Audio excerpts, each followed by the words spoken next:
தேமுதிக பொதுச் செயலாளர் பிரேமலதா விஜயகாந்த் செய்தியாளர்களை சந்தித்து பேசி வருகிறார். அந்த காட்சிகளை பார்க்கலாம். உண்மையிலேயே ரொம்ப ரொம்ப மனவேதனையோட நான் இதை பதிய வைக்கிறேன். அந்த இன்னைக்கு இப்போ நாங்க வர்ற வரைக்கும் 41 பேர் இருந்தாங்க. இப்போ 50ங்கிறாங்க. என்ன எண்ணிக்கை என்பது எனக்கு கரெக்டா தெரியல. உள்ள 50ன்னு சொல்றாங்க.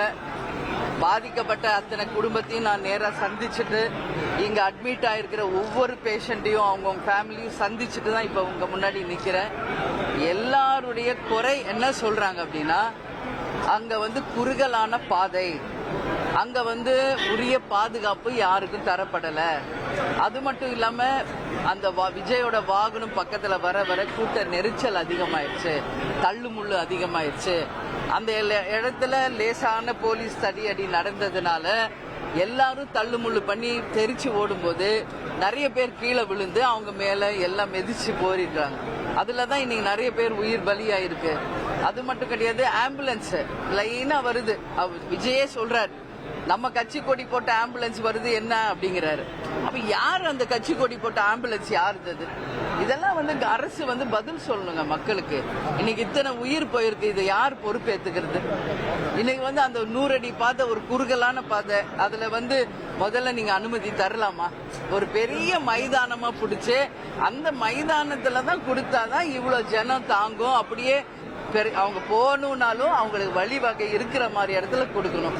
இன்னைக்கு இத்தனை உயிர் சேதங்களாகி இத்தனை குடும்பங்கள் இன்னைக்கு பாதிக்கப்பட்டிருக்காங்க. எல்லாருக்கும் தேசிய முற்போக்கு திராவிட கழகத்தின் சார்பாக ஆழ்ந்த இரங்கலை தெரிவிச்சுக்கிறோம்.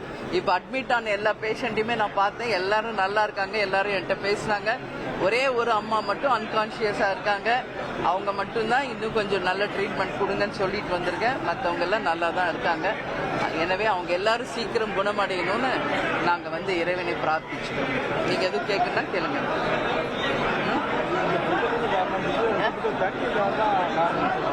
இல்ல, இப்ப நான் கேட்டேன், பேஷண்ட் கிட்டே நான் கேட்டேன், தண்ணி இல்லையா, உணவு இல்லையான்னு. அவங்க அந்த காரணமே சொல்லல. ஏன்னா எல்லாருமே அவங்கவுங்க தண்ணி எடுத்துட்டு வந்திருக்காங்க, ஸ்நாக்ஸ் வச்சிருந்திருக்காங்க. அவர் 2 மணிக்கு வருவாருன்னு நாங்க 9 மணிக்கு வந்துட்டோம். ஆனா அவர் வரும்போது 7 மணி ஆயிடுச்சு. கால தாமதம் ஒன்று, அதுதான் நாங்க மெயின் ரீசன். குறுகலான பாதை, இது 2வது ரீசன். கரூர் முழுக்க கரண்ட் ஆஃப் பண்ணது 3வது ரீசன். போலீஸ் லைட்டா தடி அடி பண்ணவும் எல்லாம் தெரிச்சு ஓடும்போது அந்த கூட்ட நெரிசல்ல கீழே விழுந்து எல்லாரும் மிதிச்சிருக்காங்க. இதுதான் 4. அதே மாதிரி இன்னொன்னு பார்த்தோம்னா, அந்த ஆம்புலன்ஸ் தாவக்க கொடி போட்டு ஆம்புலன்ஸ் 1 by 1 வரும்போது அதுக்கு வழிவிடணும்னு சொல்லி மக்களை தள்ளுமுள்ளு நடந்ததுனாலதான் இவ்வளவு நம்ம உயிர் பலியை நம்ம பார்த்துக்கிறோம். இது ரொம்ப ரொம்ப ஒரு வருத்தமான ஒரு விஷயம். இது நிச்சயமாக தாவேக்காவும் இதை உணர்ந்து, உங்களுக்கு 4 பேர் செக்யூரிட்டி மேல வச்சுக்கிறீங்க, பஸ் மேல பாதுகாப்புக்கு. உங்களை நம்பி வர்ற தொண்டர்களுக்கு நீங்க பாதுகாப்பு தரணுமா இல்லையா? இப்ப தேமுதிக நீங்க எடுத்துங்க, 2005ல நம்ம கட்சி ஆரம்பிச்சு இத்தனை ஆண்டு காலம் எத்தனையோ கேப்டன் மாநாடுகள், பொதுக்கூட்டங்கள், திருமணங்கள், எவ்வளவு நிகழ்ச்சி. ஆனா வருகின்ற அனைவருக்கும் தொண்டர் படை, ஏன்னா காவல்துறை நிச்சயமாக ஆளுங்கட்சிக்கு மட்டும்தான் அவங்க நிப்பாங்க. எதிர்கட்சிகளுக்கு காவல்துறை சப்போர்ட் பண்ணாது. இதான் உண்மைங்க. விஜயன் சொல்றாரு, காவல்துறை என்ன பண்றீங்க, காப்பாத்துங்கன்னு. பண்ண மாட்டாங்க. இதான் உண்மை. அதனாலதான் தொண்டர் படை அமைச்சு எங்க தொண்டர்களை நாங்க காப்பாத்திக்கிட்டு இருக்கோம் இத்தனை வருஷமா. அது மாதிரி விஜய் அவர்களும் இனிமேல் உங்களுக்கு எப்படி பாதுகாப்பு வைக்கிறீங்களோ உங்களை நம்பி வர தொண்டர்களுக்கும் தாவேக்கா பாதுகாப்பு ஏற்பாடு பண்ணும். உணவு, தண்ணீர், இன்னும் ஒரு பெரிய இடத்துல இந்த மாதிரி இல்லாம, ரோட் ஷோவா இல்லாம ஒரு பெரிய மைதானத்துல நீங்க நடத்துனீங்களே ஒரு மாநாடு, அந்த மாதிரி பண்ணி மக்களை பாருங்க. ஒரு தொகுதியில தப்பு இல்லை. இது ரொம்ப தப்பான ஒரு முன்னுதாரணம். இன்னைக்கு எத்தனை குடும்பம் இதுல பாதிச்சிருக்கு. சின்ன குழந்தையில இருந்து இளைஞர்கள், மாணவர்கள் எல்லாருமே பாதிச்சிருக்காங்க. இது ரொம்ப ரொம்ப கவலைக்குரிய விஷயம். இனிமேல் இந்த மாதிரி ஒரு நிகழ்வு தமிழ்நாட்டில் நடக்க கூடாதுன்னு நான் கேட்டுக்கிறேன். ஓகேங்க? இல்ல, நடந்த பிறகு கடகடன் போலீஸ் வர்றாங்க. அதுக்கு முன்னாடி எங்க போனாங்க? அப்புறம் ஒரு 5 மினிட்ஸ்ல எல்லா ஆர்கனைஸ்டும் வர்றாங்க. ஆம்புலன்ஸ் வருது, போலீஸ் வருது, அமைச்சர்கள் வர்றாங்க, எல்லாரும் வர்றாங்க. ஏன் இதை முன்கூட்டி கொஞ்சம் அவங்களுக்கு பாதுகாப்பு கொடுத்திருந்தா, அவர் பேசுறதே 10 நிமிஷம் பேசிட்டு போயிருப்பாரு, மக்களும் பத்திரமா வீடு போய் சேர்ந்திருப்பாங்க.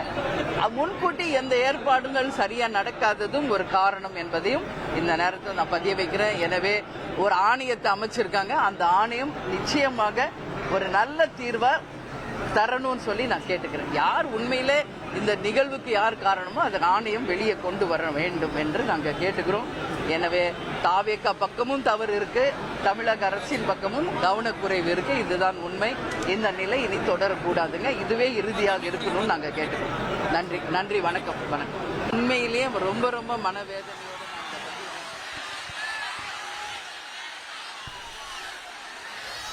கரூரில் தேர்தல் பிரச்சார கூட்ட நெரிசலில் சிக்கி பாதிக்கப்பட்டவர்களை பல்வேறு அரசியல் தலைவர்களும் சந்தித்து ஆறுதல் தெரிவித்து வருகின்றனர். சற்று முன்னர் சசிகலா அவர்களும் தொடர்ந்து தேமுதிக பொதுச் செயலாளர் பிரேமலதா அவர்களும் அவர்களை சந்தித்து ஆறுதல் தெரிவித்துவிட்டு செய்தியாளர்களை சந்தித்து பேசிய காட்சிகளை பார்த்தோம். அதிமுக்கிய விவரங்களை அனைவருக்கும் புரிய வைக்கும் பாட்காஸ்ட். பொருளாதாரத்தை பல ட்ரில்லியன் ஆயுதங்களை கொள்முதல் செய்கிறது, சம்பவங்களை தேடி களத்திற்கே உங்களை அழைத்து செல்லும் ஸ்பாட்லைட். அங்க இருக்கக்கூடிய கள விவரங்கள் என்ன? கடந்த 5 வருஷமாவே சார் எனக்கு ரொம்ப பிடிக்கும் அவர் வர்றதுக்காக. எங்களுடைய நியாயமான கோரிக்கை. Even at the cost of stopping. பார்வையாளர்களையும் செய்திக்குள் பங்கெடுக்க செய்யும் மக்கள் குரல். 50 ரூபாய் எங்களுக்கு தண்ணிக்கு ஒரு தீர்வே இல்லைங்க. 10 வருஷமா எங்களுக்கு சரியான ஒரு விடிவு கிடைக்கவில்லை. 60,000 ஏக்கருக்கு தான் கேட்கிறோம், பிச்சை கேட்கறாங்க. புத்தம் புதிதாக, வித்தியாசமாக பாகிஸ்தான்லயே பாராட்ட வேண்டாம், ஆனால் அதற்கு இவளை கொச்சைப்படுத்த வேண்டாம் என்று நான் கேட்டுக்கொள்கிறேன். மதத்தால் இனத்தால் மக்களை எப்படியெல்லாம் பிளவுபடுத்த முடியுமோ அந்த பிளவிற்குண்டான ஆயுதமாக இந்த மாநாட்டை அவர்கள் பயன்படுத்த நினைக்கின்றார்கள். அரசியலிலிருந்து சினிமா தனித்து இயங்க முடியாது. அனைத்தும் உங்களுக்காக. எப்போதும் இணைந்திருங்கள் தந்தி டிவியுடன்.